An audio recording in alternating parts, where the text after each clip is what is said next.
বেশ অনেকদিন পর আবার এই শাড়িটা পরেছিলাম। তো দিনটা ছিল দাদার বিয়ের দিন, মানে রবিবার দিন, আর ডেটটা ছিল প্রবাবলি 17ই নভেম্বর। মানে বেশ কয়েকদিন হয়ে গিয়েছে ভয়েস ওভার দিচ্ছি, তারপরে ঠান্ডা ঠান্ডাও লেগে গিয়েছে, বেশ অনেক মজা করেছি, তার ফল এখন ভুগতে হচ্ছে। তো তখনও বুঝছিলাম যে ঠান্ডা ঠান্ডা লাগতে পারে, কিন্তু কি এনজয় তো আর মিস করা যাবে না। না, বিয়ে বাড়িতে সোয়েটার চাদর জড়িয়ে রাখা মানে কেমন একটা অড লাগে দেখতে, মনে হয় যেন সমস্ত সাজটাকেই যেন ঢেকে দিয়েছি। আর দাদাদের বাড়িতে এসে দেখি কেউই রেডি হয়নি, সবাই সাজগোজ করছে, কারোরই একদম কমপ্লিট হয়নি। তো যেরকম টাইম দিয়েছিল আমরা টাইমলি চলে এসেছিলাম, বা টাইমলি চলে আসলেও 1 ঘন্টা পরেই এসেছিলাম। জানি যে বিয়ে বাড়ি একটু লেট হবেই, 11:30 টাইম ছিল, বাট আমরা এসে পৌঁছেছিলাম 12:30টার সময়। কিন্তু তখনও দেখি যে কারোরই কিছু হয়নি। তো ঠাম্মি বললো যে তোরা দুপুরকার খাওয়াটা খেয়ে নিয়ে তারপর জল সাজতে যা। তাই আমরা সেই মতো খেতে বসে পড়েছি। আর আমার ছেলেও বাদ যায়নি কিন্তু আমাদের সঙ্গ দিতে। আর একটু খিদেও পেয়ে গিয়েছিল, কারণ সকালবেলায় তো কিছু খেয়েছিলাম না। সকালবেলায় জেঠুদের বাড়িতে আমাদের নেমন্তন্ন ছিল, বাট আমরা এসে পৌঁছেছিলাম না বলে খাওয়া হয়েছিল না। তো খাওয়া দাওয়া সেরে দেখি এদিকে বাজনা পার্টিও চলে এসেছে। তো আমার ছেলে তো বাজনা দেখে একদম পাগল হয়ে যায়, আর আমার ছেলের কীর্তিকলাপ দেখে মানুষেরা পাগল হয়ে যায়, তাই ওকে সব কিছুতেই সবাই ছাড় দিয়ে দেয়। তাই বাজনাওয়ালারাও কিন্তু বাদ যায়নি, তাকে ওই যে বাজনা দিয়ে দিয়েছিল, যে গলায় বেঁধে দিয়েছিল যে তুই কেমন পারিস, তুই বাজিয়ে দেখা। তো ওদের সাথে সাথেই বেশ খুব সুন্দর বাজাচ্ছিল।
বসে ভয়েস ওভার দিচ্ছি আর ভাবছি যে কি মজাটাই না হচ্ছিল। তো অনুষ্ঠান ছাড়া তো কারোর সাথে সেরকম দেখা সাক্ষাৎ হয় না। আর একটা জিনিস দেখবে, যাওয়া আসা তারপরে কথাবার্তা না থাকলে না সম্পর্কগুলো না কেমন ফিকে হয়ে যায়। সবার সাথে হাসি মজা করতে করতে বিয়েটা উপভোগ করলাম। কিভাবে যে দিনগুলো পার করলাম সে নিজেরাই জানি। জল সেজে বাড়ি চলে এসেছিলাম, তখন মনে হয় ঘড়িতে 3:30 বাজে। তারপর রেডি হয়ে একদম 5:30টার মধ্যে বেরিয়ে গিয়েছিলাম বরযাত্রী।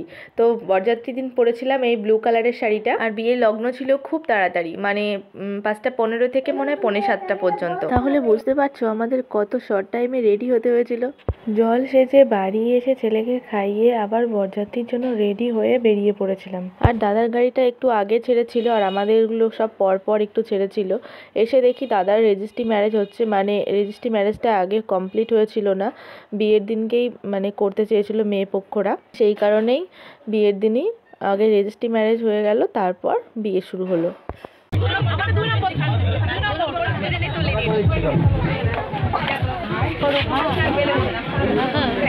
আর খুব শর্ট টাইমে বিয়েটা কমপ্লিট হয়েছে। ওই বললাম না, ওই যে লগ্ন ছিল কম সময়ের জন্য। আর চোখের সামনে কারোর বিয়ে হতে দেখলে নিজের বিয়ের কথা আগে মনে পড়ে যায়। মনে হয় ওই তো সেই দিনটা পার করলাম, দেখতে দেখতে এতগুলো দিন পার হয়ে গেল। আর বৌদির মেকআপটাও খুব সুন্দর হয়েছিল, এই মেকআপটাতে মুখটা খুব সুন্দর মানিয়েছিল, বেশ মিষ্টি লাগছিল দেখতে বৌদিকে। বিয়ে দেখতে দেখতে মাঝে গিয়েছিলাম আমরা টিফিন খেতে, টিফিনের জন্য ডাক পড়েছিল, সেই জন্য আমরা টিফিন খেয়ে আবার চলে এসেছিলাম বিয়ের মণ্ডপে বিয়ে দেখার জন্য। আর বিয়ে দেখতে আমার ভীষণ ভালো লাগে। প্রতিটা মেয়েরই জীবনের মোস্ট ইম্পর্টেন্ট ইমোশনাল মুহূর্ত হচ্ছে এই সিঁদুর দান পর্বটা। আর বিদায়ের সময় যে কনকাঞ্জলি দিতে হয়, ওই মুহূর্তটা তো আরো কষ্টদায়ক।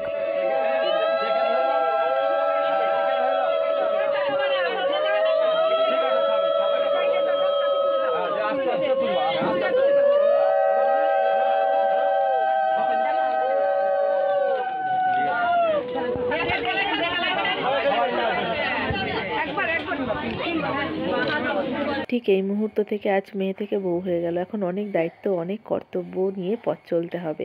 তো ফাইনালি আমরা খেতে বসে পড়েছিলাম। ঘড়িতে মনে হয় তখন ঠিক রাত 10টার মতো বাজে। তো খাওয়া দাওয়া সেরে আমরা আর ওয়েট করেছিলাম না, আমরা বেরিয়ে এসেছিলাম দাদাকে বলেই। আর দাদা বউ নিয়ে বাড়ি এসেছিল মনে হয় ভোরবেলায়। একটু ওয়েট করে আসতে পারতাম, বাট মায়ের শরীরটা এত খারাপ করছিল যে আমাদের সাথে সাথে বেরিয়ে আসতে হয়েছিল। মা তো কিচ্ছু খেয়েছিল না বরযাত্রী এসে, মানে চা পকোড়া কিছুই খেয়েছিল না। সেই জন্য আর লেট না করে অমনি আমরা বেরিয়ে পড়েছিলাম। খুব তাড়াতাড়ি তোমাদের সঙ্গে রিসেপশনের ভিডিওটাও শেয়ার করে দেবো, কারণ শরীরটা খারাপ যাচ্ছে, একটু ভালো হলেই আমি ভিডিও এডিটিং করে আপলোড করে দেব। তো তোমরা সবাই সাথে থেকো, পাশে থেকো। আর যারা নতুন আজকে আমার ভিডিও দেখছে তারা কিন্তু অবশ্যই আমার চ্যানেলটিকে সাবস্ক্রাইব করে রেখো। ভিডিওটি ভালো লাগলে অবশ্যই একটি লাইক কমেন্ট করে যেও। আজকের মতো এই পর্যন্তই রাখছি। সবাই খুব ভালো থেকো, সুস্থ থেকো আর সাবধানে থেকো। খুব তাড়াতাড়ি দেখা হচ্ছে তোমাদের সাথে আবার।